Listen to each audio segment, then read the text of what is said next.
We are coming live from QwaQwa Secondary School in Phuthaditjhaba, QwaQwa. This is where the Department of Basic Education is holding a prayer service for the matric class of 2022. And this comes after on Friday, Umalusi gave a green light for this year's final examinations.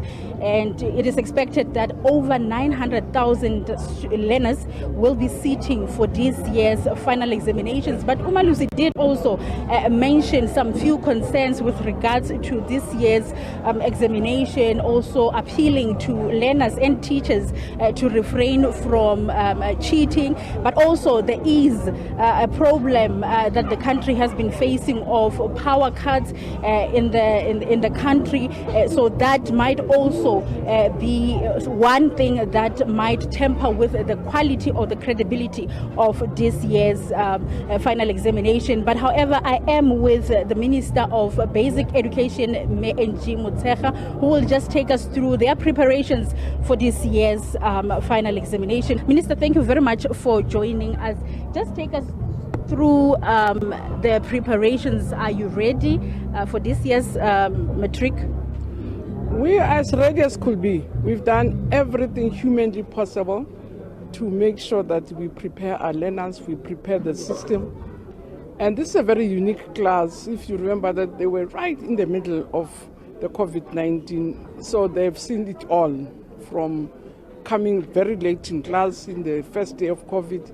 The next year they had to rotate for almost 2 years rotating. So they really went through the harshest part of COVID. But I know parents, learners, we've tried to do everything to make sure that they get the same quality certificate. It's also very credible. So we've done whatever is humanly possible to prepare them. You have indicated the issue of this class has been the one that has been experiencing COVID-19 from the beginning and now. And this should be the third year, or rather the first year, where we are going to the final examinations without the regulations of them having to go to classes in phases. Do you think this year's results will be better than the last year's? Matric is a 5 years program, so it's not only what would have happened this year that would have saved them. The mere fact that for 3 years they had to go through the storm really made them the most disadvantaged group of a cohort of learners. And that's why all efforts were made to have Saturday classes, weekend classes, last pushes, getting support even from the private sector with QwaQwa Matric. So everybody, even from the private sector, has been really coming to our rescue, because this class was the most disadvantaged cohort of learners. Now we have a problem of constant power cuts in the country. Like here in QwaQwa, they've always had a problem of power cuts.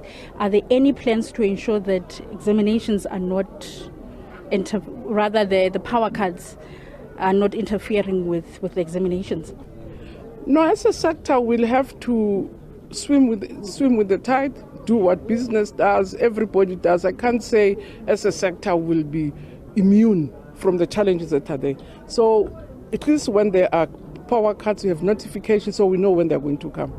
But the other thing, when we write exams, we really do communicate a lot with the Department of Energy to say during this period, if possible, we could just suspend power cuts. But I can't guarantee as a minister that we will be able to fully do away with power cuts when there are power cuts in the country. So we'll have to navigate our way like everybody else navigates their way. People go to work when there are power cuts, businesses run when there are power cuts. They just read the schedule and plan around those power cuts. Umalusi has also highlighted some of the concerns, also appealing to learners and teachers to refrain from your cheating. What is your message to this class of Matric 2022 and also as well as the teachers?